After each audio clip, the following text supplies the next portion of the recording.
ఇతరుల గురించి ఆలోచనే ఆ క్రమమే లేదు. ఇక్కడ కూడా ఇజ్రాయిల్ ఏం చేశారంటే ఆ స్వార్థపూరితమైనటువంటి ఆత్రంతో తరతరములు తినను తరగని సంపాదించుకునే పనిలో ఉన్నారు.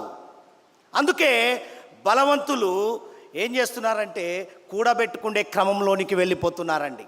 బలము కలిగిన వాళ్ళు దాచుకోగలుగుతున్నారు, దోచుకోగలుగుతున్నారు.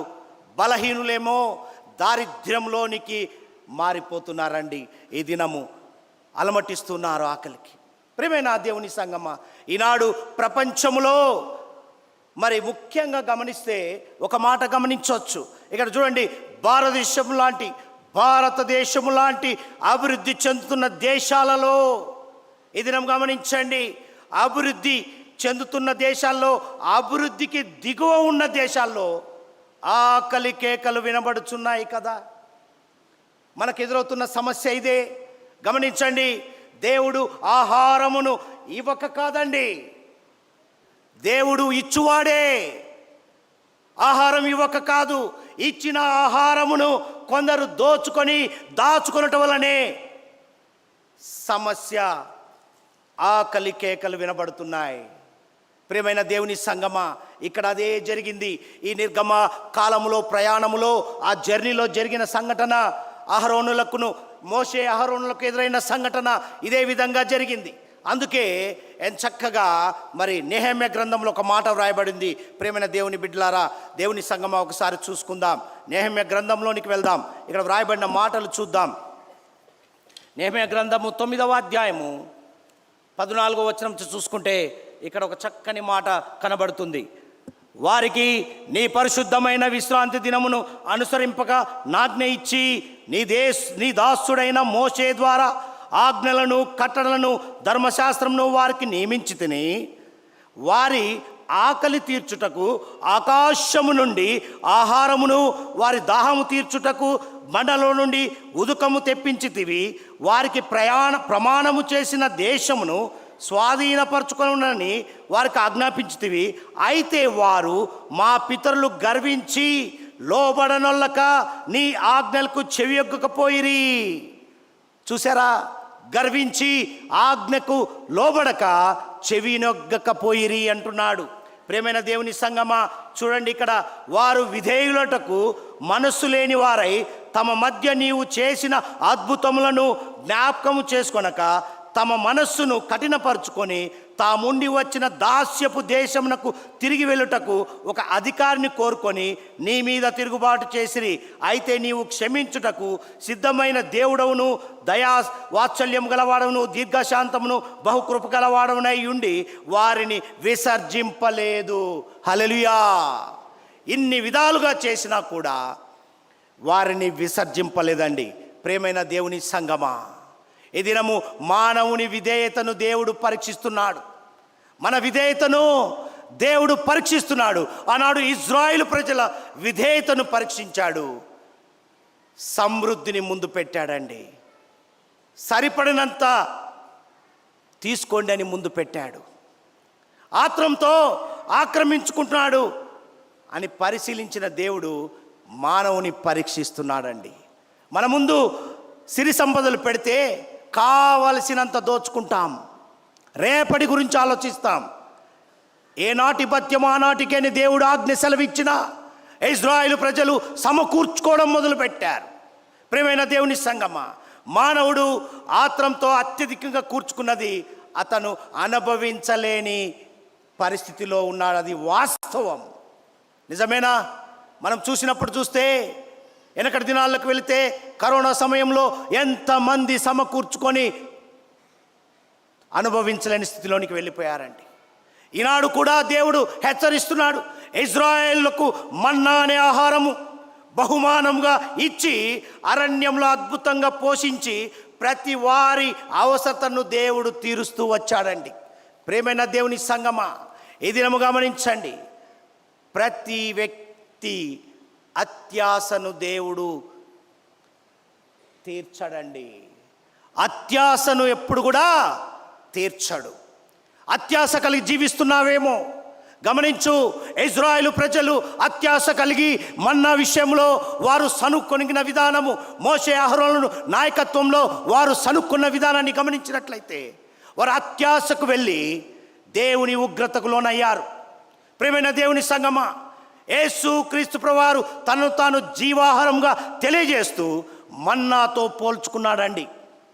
ఈ దినం గమనించండి, యోహాను సువార్తలో వ్రాయబడిన మాట చూడండి, 6వ అధ్యాయము 48వ వచనంలో వ్రాయబడిన మాట ఒకసారి చూద్దాం. 6వ అధ్యాయంలో చక్కగా సత్యాన్ని బయలుపరిచాడు. 6వ అధ్యాయం 48వ వచనం చూస్తే ఇక్కడ ఒక బహు సంఘటన కనపడుతుందండి. చూడండి, ఇక్కడ వ్రాయబడిన మాట, విశ్వసించువాడే నిత్య జీవం గలవాడు, ఆయన మీద విశ్వసించిన వాడు నిత్య జీవాన్ని చూస్తాడని వాగ్దానం చేస్తున్నాడండి. మరలా అంటున్నాడు, జీవాహారము నేనే. మీ పితరులు అరణ్యములో మన్నాను తినినను చనిపోయిరి, దీనిని తినువాడు చావకున్నట్లు పరలోకం నుండి దిగి వచ్చిన ఆహారం ఇదే ఆయన బయలుపరుస్తున్నాడండి. ఈ జీవాహారము విశ్వాసి యొక్క ఆత్మీయ ఆకలిని తీరుస్తుందండి. ఆయన ఇచ్చే జీవాహారము విశ్వాసి యొక్క ఆకలిని తీరుస్తుంది. ప్రియమైన దేవుని సంగమా, అందుకే నిర్గమకాల ప్రయాణంలో దేవుడు సత్యాన్ని ఇజ్రాయేలుకు బయలుపరిచాడు. అందుకే వారు అంటారు, ఏమంటారంటే, దేవుని మీద సనుక్కున్నావు అని మోషే అహరోనులను వచ్చి అడిగితే, మేము ఏ పాటి వారమయ్యా, మేమా, నిన్నేమంటలేము, దేవుణ్ణి అంటున్నాము అంటున్నారు. అందుకే దావీదు కీర్తనకారుడు చక్కగా 139వ కీర్తనలో మన జీవిత వ్యక్తిత్వాన్ని తన అనుభవంలో నుంచి వ్రాసినటువంటి ఆ వ్యక్తిత్వము, మన వ్యక్తిత్వము ఇద్దరిది చూసుకుంటే మన కనుల ముందు తల పోసుకున్నట్టుగా కనపడుతుందండి. 139వ కీర్తనలో మాట్లాడుతున్న విధానాన్ని చూస్తే ఇక్కడ 1వ వచనం నుంచి 24 వచనాల్లో సత్యాన్ని, మర్మాన్ని బయలుపరిచాడు.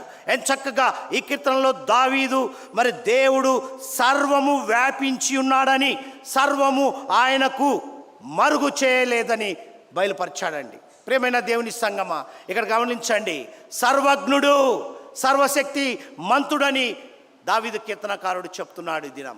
ఎందుకంటాడంటే ఆడ చూడండి, 139వ కీర్తనలో చక్కగా ఇక్కడ బయలుపరచబడిన మాటలు చూద్దాం. మొదటి నుంచి చూసుకుంటే ఇక్కడ, యెహోవా నీవు నన్ను పరిశోధించి తెలుసుకొని ఉన్నావు, నేను కూర్చునుట నేను లేచుట నీకు తెలియను. నిజమే, మనం అనుకుంటున్నాం దేవుడు చూడడం లేదు, ఎవరు చూడడం లేదు అనుకుంటున్నారేమో. దేవుడు చూస్తున్నాడు. నువ్వు కూర్చునుట లేచుట అన్నీ గమనిస్తున్నాడు దేవుడు. ఇక్కడ గమనించండి, ఏమంటున్నాడంటే, మనుష్యులకు మనము రహస్యము దాచగలమేమో, మనుష్యులకు దాచగలమేమో, కానీ దేవుని దృష్టికి దాచగలగనది ఏదియో లేదండి.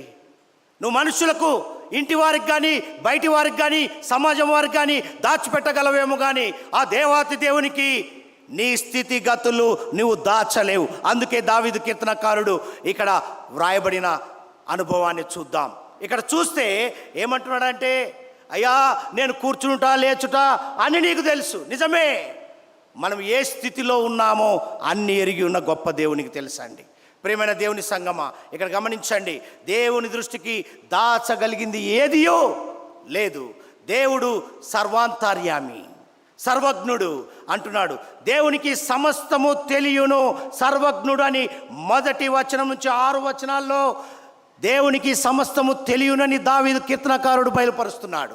అదేవిధంగా చూస్తే 7వ వచనం నుంచి 12వ వచనంలో దేవుడు సర్వాంతర్యామి అంటున్నాడు. అంతటా ఉండువాడు, అన్నీ తెలిసినవాడు, అంతటా ఉండువాడు అని చెప్పి 7వ వచనం నుంచి 12వ వచనాల్లో బయలుపరుస్తున్నాడు. ఇక్కడ గమనించండి, 7వ వచనానికి వచ్చేసరికి ఇక్కడ, నీ ఆత్మ యొద్ద నుండి నేను ఎక్కడికి పోదును, నీ సన్నిధి నుండి నేను ఎక్కడికి పారిపోదును, నేను ఆకాశంలోకి ఎక్కినను నీవు అక్కడ ఉన్నావు, నేను పాతాళం మందు పండుకొనిను నీవు అక్కడ ఉన్నావు. ఈ 2 వచనాలు, ఈ చరణాలు ఒక్కసారి నెమరు వేసుకుంటే ఎవరు గుర్తొస్తారండి? మన పితరుడు యోనా గారు గుర్తొస్తారండి. యోనా గారికి ఏం చెప్పాడు? దేవుని యొక్క ఉద్దేశాన్ని, మరి దేవుని సన్నిధి నుండి పారిపోవాలని ప్రయత్నించాడు. కానీ ఎక్కడికి వెళ్ళాడు? పాతాళంలో నుండి మొరపెట్టాడు. పాతాళంలోనికి వెళ్ళినా దేవుడు గుర్తిస్తాడు. నువ్వు ఎక్కడికి వెళ్ళినా, దేవుని సన్నిధికి దూరంగా ఉండాలనుకున్నా, దేవునికి నీవు కావాలి, నువ్వు అవసరము కాబట్టి నీ యొద్దకు వస్తాడు దేవుడు. నువ్వు ఎక్కడ ఉండి మొరపెట్టినా నీ మొరను వింటాడు అని దావీదు కీర్తనకారుడు బయలుపరుస్తున్నాడు. ఈ దినము ప్రియమైన దేవుని సంగమా, ఈ దినము గమనించండి.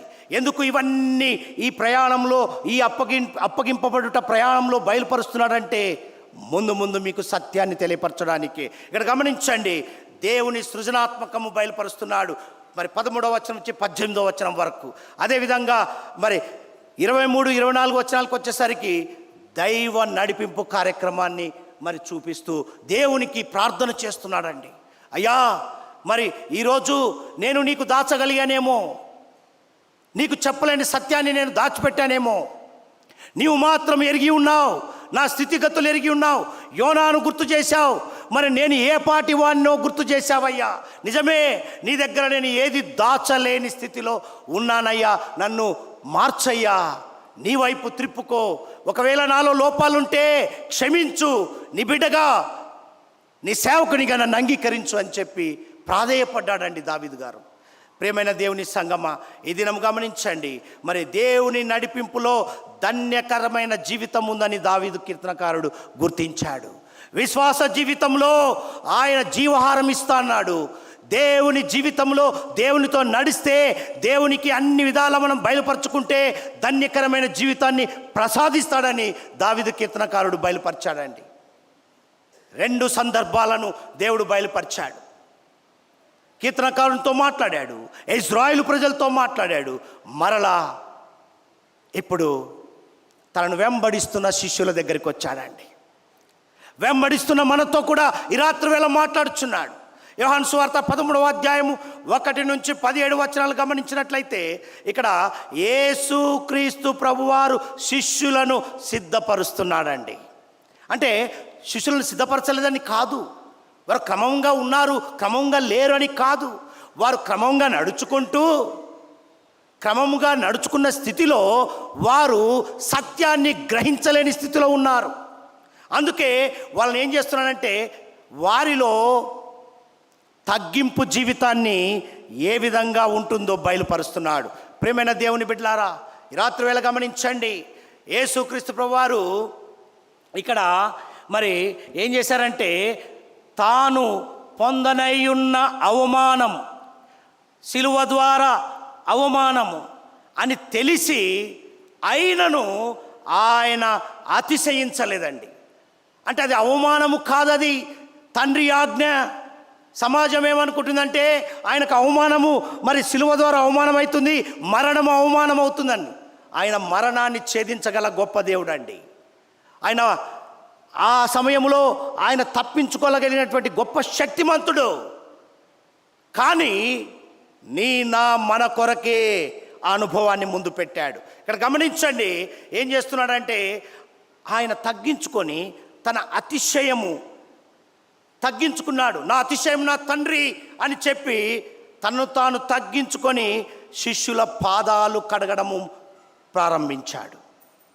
ఈ 1 వచనం నుంచి 17 వచనంలో ఆ జర్నీ మొత్తంలో కూడా ఆయన తగ్గింపు జీవితాన్ని బయలుపరిచాడు. చూడండి, ఇక్కడ గమనిస్తే ఒక సందర్భం ఉంటుందండి.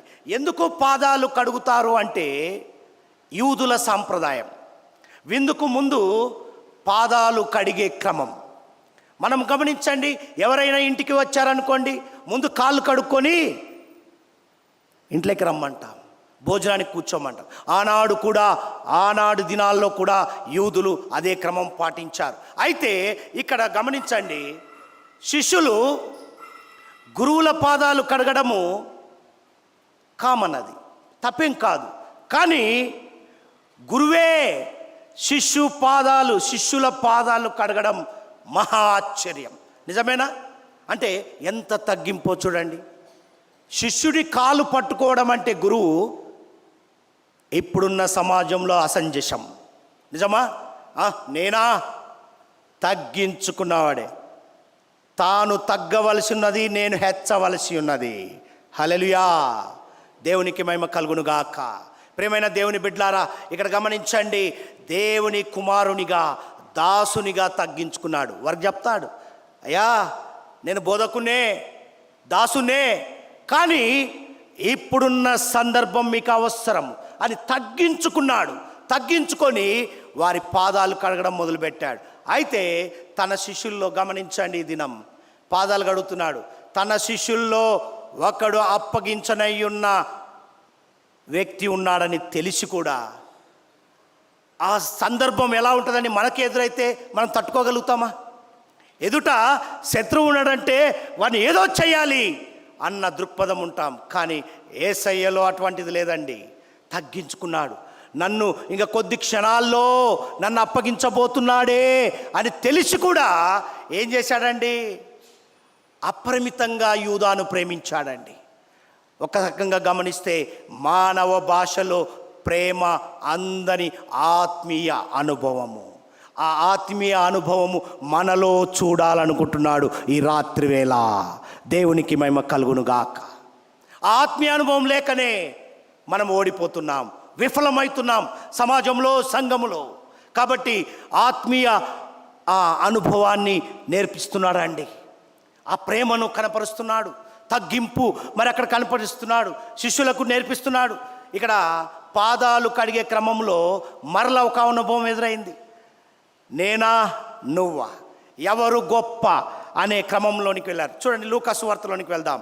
ఇక్కడ లూకా సువార్తలో 22వ అధ్యాయంలో వ్రాయబడిన మాట చూస్తే అక్కడ ఒక చక్కని మాట ఉంటుంది. దేవుడు బయలుపరుస్తున్న మాటను చూద్దాం. ఒక మాట ఇక్కడ వ్రాయబడిన మాట చూస్తే అక్కడ తగ్గించుకునే విధానము అంటే, నేను మీరు ఏమాత్రము కూడా ఒకరంటే ఒకరు మరి ఎందుకు ముందుకు వస్తున్నారు? నేను మీకు ఏం చేయడానికి వచ్చాను?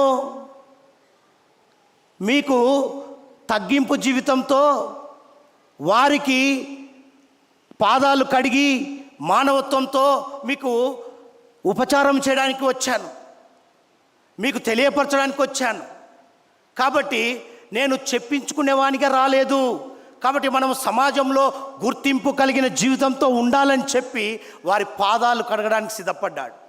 సిద్ధపడిన క్రమంలో ఇక్కడ గమనించినట్లయితే తగ్గింపు కలిగి ఉండాలని గుర్తు చేస్తున్నాడు. ప్రియమైన దేవుని సంగమా, మనకి అన్నీ తెలిసిన బాటే. అయితే యోహాను సువార్తకు వచ్చేసరికి 13వ అధ్యాయంలో గమనించండి, ఇక్కడ వ్రాయబడిన మాట ఒక చక్కని మాట ఉంది. 34-35 వచనంలో చూడండి. 34-35 వచనంలో, మీరు ఒకరినొకరు ప్రేమింపవలనని మీకు క్రొత్త ఆజ్ఞ ఇచ్చుచున్నాను. అంటే ఆ తగ్గింపులో ప్రేమను బయలుపరుస్తున్నాడు. ఒకరి యందు ఒకరికి ప్రేమ, నిన్ను వలె నీ పొరుగువాన్ని ప్రేమించమని గుర్తు చేస్తున్నాడు. ఇక్కడ గమనిస్తే చూడండి, నేను మిమ్మల్ని ప్రేమించినట్టే మీరును ఒకరినొకరు ప్రేమింపవలెను. మరి నాలో ఉన్న క్వాలిటీస్ మీలో ఉండాలనుకుంటున్నాడు దేవుడు. నేను ఏ విధంగా ప్రేమించానో, శత్రువు ముందున్నా కూడా, నన్ను అప్పగించడానికి ముందున్నా కూడా నేను ప్రేమించడం మొదలుపెట్టాను. మామూలు ప్రేమ కాదు, అపరిమితమైన ప్రేమను మీకు కనపరిచాను. కాబట్టి గమనించండి అంటున్నాడండి. ప్రేమైన దేవుని సంగమా, అందుకే ఇక్కడ వ్రాయబడిన మాట, మీరు ఒకని ఎడల ఒకడు ప్రేమ గలవారైన ఎడల దీన్ని బట్టి మీరు నా శిష్యులు. మనం అంటాం కదా, ఎవరండి ఈ అబ్బాయి అంటే, నా కుమారుడు అండి అంటే, తండ్రిని పోలి కుమారుడు నడుచుకున్నట్టుగా పరమ తండ్రి కూడా అదే విధమైన ఆలోచనతో శిష్యులకు ఆ సిద్ధపాటును, ఆ క్రమాన్ని, తగ్గింపు జీవితాన్ని చూపిస్తున్నాడు. చూపిస్తూ ఇక్కడ క్రీస్తు ప్రభువారు సేవాభావమును చూపించాడు. మొదటిగా పాదాలు కడగడం ఒక సేవ. నువ్వంటే నీవు కాదు, మనమందరము సమానులే, ఒకరు ఎక్కువ ఒకరు తక్కువ కాదని చెప్పాడు. మరలా ప్రేమను బయలుపరిచాడండి. నాలో ఉన్న ప్రేమ, ఆ ప్రేమ ద్వారే క్షమించబడ్డాము, ఆ ప్రేమ ద్వారే క్షమించాను, శత్రువును కూడా క్షమించాను అని చెప్పి బయలుపరిచాడు. దీని గురించి శిష్యులకు నిఖచ్చితంగా తెలియపరిచాడండి. ఈరోజు మనకు కూడా తెలియపరుస్తున్నాడు. తగ్గింపు ప్రేమను కనపరిచాడండి.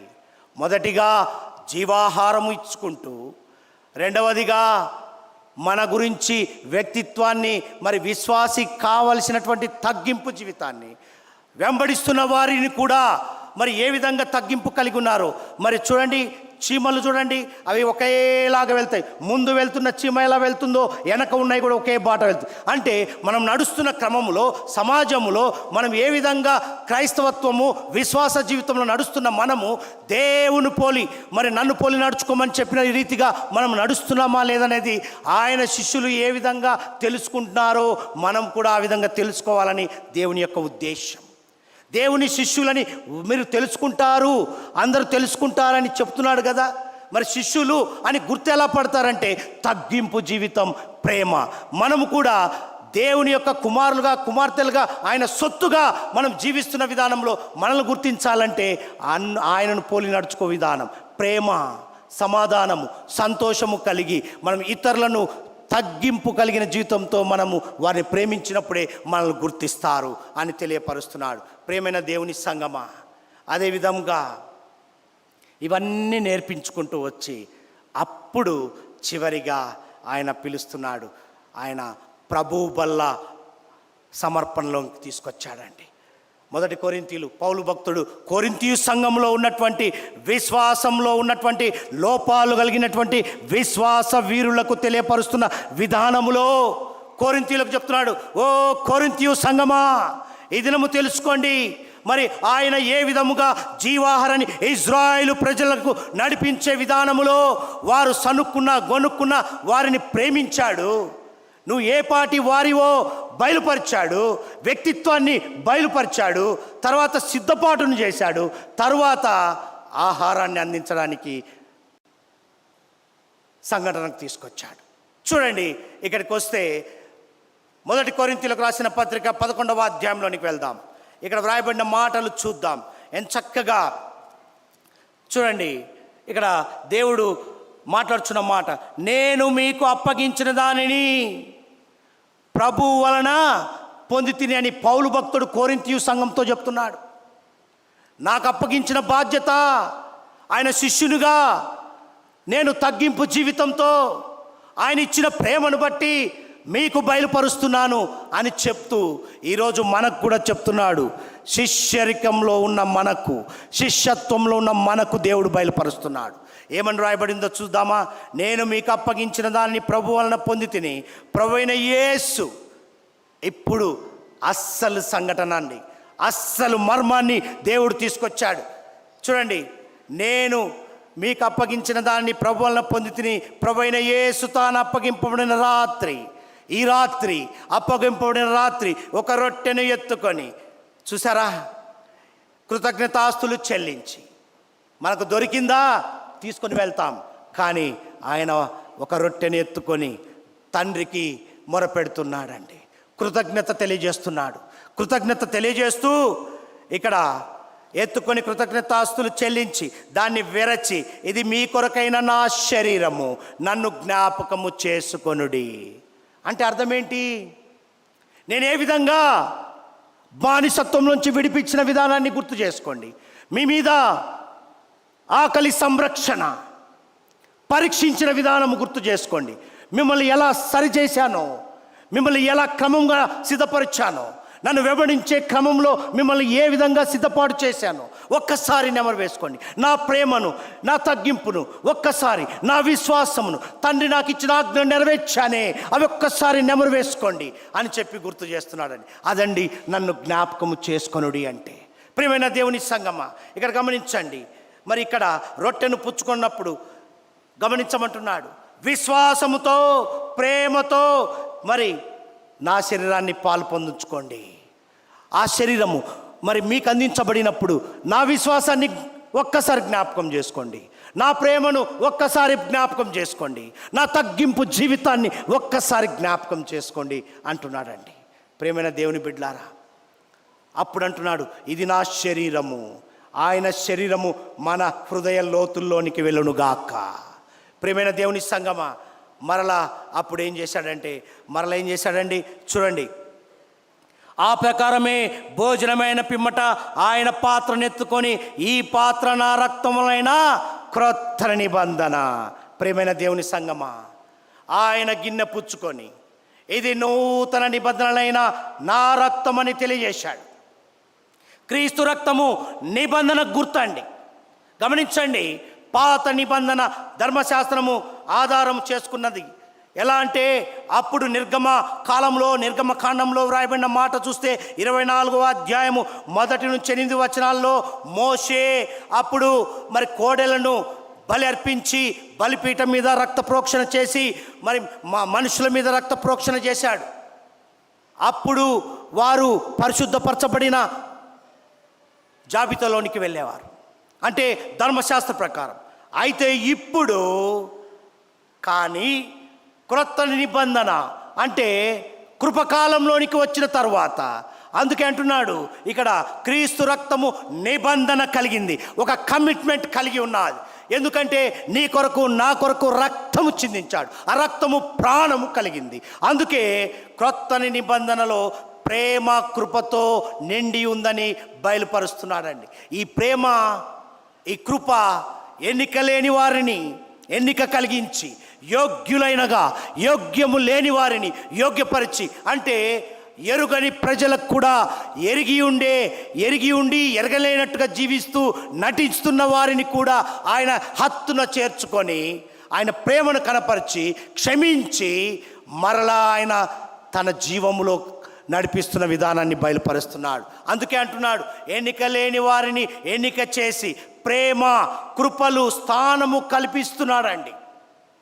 అటువంటి దేవాతి దేవుడు ఎక్కడైనా ఉన్నాడా అండి?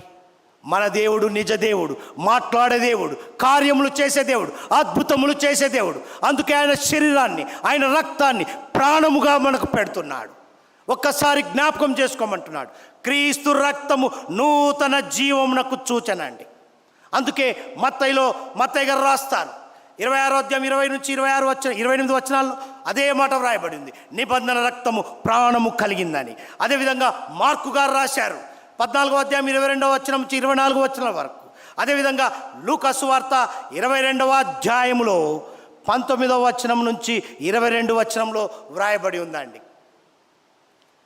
ఎంచక్కగా నా రక్తము నిబంధన కలిగింది, ఒక కమిట్మెంట్ కలిగి ఉందండి. అందుకే అది ప్రాణము కలిగి ఉందని బయలుపరిచాడండి. అందుకే యోహాను సువార్త 13వ అధ్యాయంలోనికి వెళ్దాం. ఇక్కడ వ్రాయబడిన మాట చూద్దాం, ఎంచక్కగా మరి దేవుడు బయలుపరుస్తున్న విధానాన్ని చూద్దాం.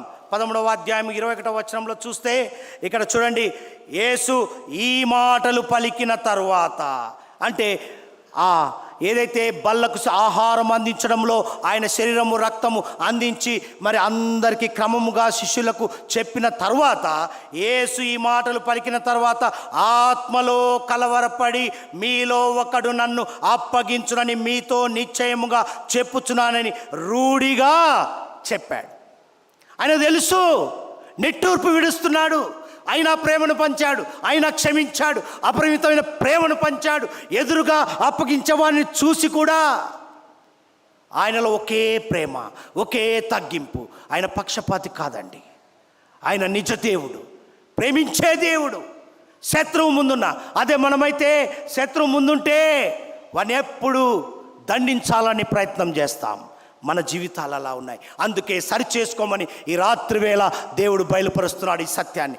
గమనించండి, ఇక్కడ మరి మీలో ఒకడు నన్ను అప్పగించుకొని మీతో నిశ్చయంగా చెప్పుచునని రూఢిగా చెప్పుచున్నాడు. ఈరోజు మనలో కూడా అలాంటి వారం ఉన్నామేమో. అందుకేమో దేవుని యొక్క ఉద్దేశాన్ని బయలుపరిచాడు. ఆయా భక్తుల ద్వారా, ఆయా నాయకుల ద్వారా దేవుడు బయలుపరిచాడు. తాను అప్పగింపబడవు సంగతి ఆయనకు ముందుగానే ఎరిగి ఉన్నాడండి. ఆయన తెలియదా? నిన్ను నన్ను నిలబెట్టిన దేవుడు, మనల్ని ఈ రీతిగా నిలబెట్టిన దేవుడు, మనకు అందిస్తున్న దేవుడు, సంరక్షిస్తున్న దేవుడు, ఆకలి తీరుస్తున్న దేవుడు, ప్రేమను పంచిన దేవుడు, సత్యాన్ని బయలుపరిచిన దేవుడు, ఆయనకు అన్నీ తెలుసు. కానీ చూడండి, కీర్తనకారుడు రాస్తాడు 41వ కీర్తనలో 41వ కీర్తన 9వ వచనంలో చూద్దాం. అక్కడ ఒక సత్యాన్ని బయలుపరిచాడు. ఒక మాట చూద్దామండి, ఎంత చక్కగా దేవుడు సత్యాన్ని బయలుపరుస్తున్నాడు. 41వ కీర్తన 9వ వచనాన్ని చూస్తే నేను నమ్ముకుని నా విహితుడు నా ఇంట భోజనము చేసిన వాడు నన్ను తన్నుటకై తన మడిమెనెత్తెను. ఈరోజు మనం ప్రేమిస్తాం, ఎంతోమందికి మరి ఆహ్వానిస్తాం, సేద తీరుస్తాం, వారికి అన్నీ చేస్తాం. తర్వాత మన మీదనే శత్రుత్వం చేస్తారు. మనం పిలిచి తన్నించుకున్నట్టుగా ఉంది అంటాం. అదేవిధంగా యేసయ్యకు కూడా జరిగిందండి. ఎవరు? యూదా గారు. చూసారా ప్రియమైన దేవుని సంగమా, యూదాను గూర్చి ముందుగానే చెప్పబడింది, లేఖనాల్లో బయలుపరచబడింది. 3 సంవత్సరాలు ఆయనతోనే ఉంటూ ఆయనతోనే భుజిస్తూ తిరుగుతూ ఆయన తన్నుటకు తన మెడిమెనెత్తాడండి. యూదా అప్పగించుటకు పూనుకొన్నాడు. ప్రియమైన దేవుని సంగమా, మనం వెంబడిస్తూనే ఉన్నాం. ఎన్ని సంవత్సరాలు గడుస్తున్నాయి, నెలలు గడుస్తున్నాయి, వారాలు గడుస్తున్నాయి, రోజులు గడుస్తున్నాయి. మనం వెంబడిస్తూనే ఉన్నాం, ప్రార్థిస్తూనే ఉన్నాం, కీర్తిస్తూనే ఉన్నాం, కొనియాడుతూనే ఉన్నాం, అనుసరిస్తూనే ఉన్నాం, విశ్వాసంతో నడుస్తున్నాం, ఆయన చెప్పినట్టుగా నడుస్తున్నాం. కానీ మనం ఏం చేస్తున్నాం? యూదావలే ఉన్నామేమో.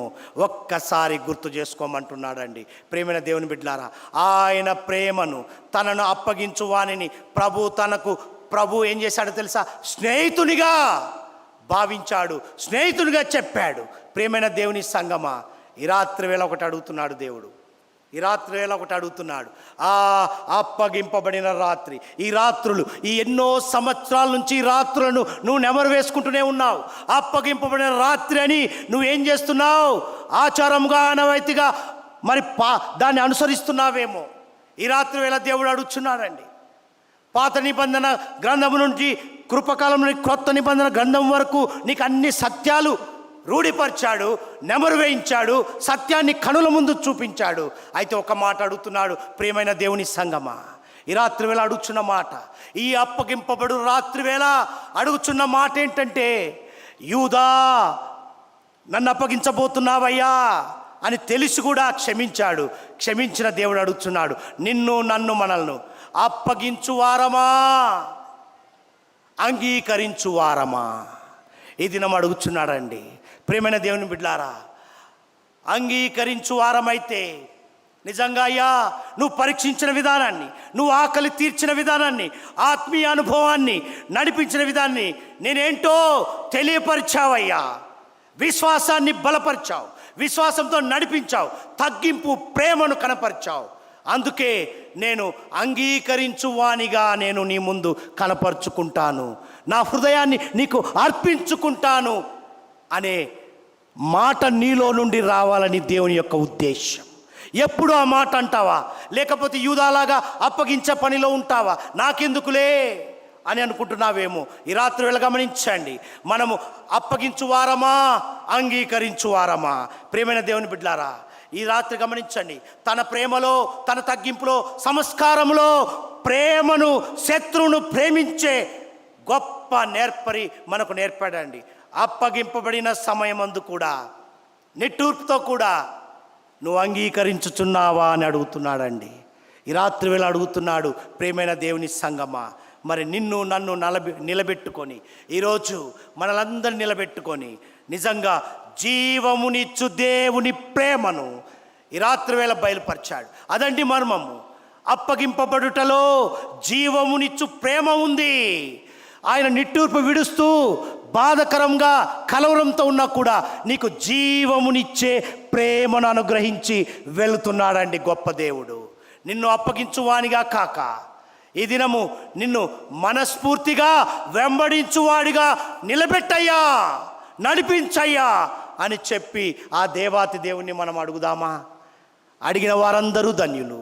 అయ్యా, నిన్ను అప్పగించువానిగా కాక, నిన్ను మనస్ఫూర్తిగా వెంబడించేవానిగా. ఒకవేళ ఇజ్రాయెల్ లాగా మేము మన్నా కొరకు త్రోవ తప్పామేమో, సత్యము తెలుసుకున్నాం, విశ్వాసంతో నడుస్తున్నాం, ప్రేమతో నడుస్తున్నాం, తగ్గింపుతో శిష్యులను ఏ విధంగా సిద్ధపరిచావో ఆ విధంగా మేము సిద్ధపాటు కలిగి అంగీకరించు వారిగా మేము నిలబెట్టి సమాజములో నీ బిడ్డలుగా మేము ముద్ర వేసిన వారిగా, నీ సొత్తుగా, నీ ప్రజగా మేము ముందుకు వెళ్ళి నీ ప్రేమను కనపరిచేవారిగా మేము ముందుముగాక. దేవుడి మాటలు దీవించునుగాక. ప్రియమైన దేవుని సంగమా, ఇటు సమయం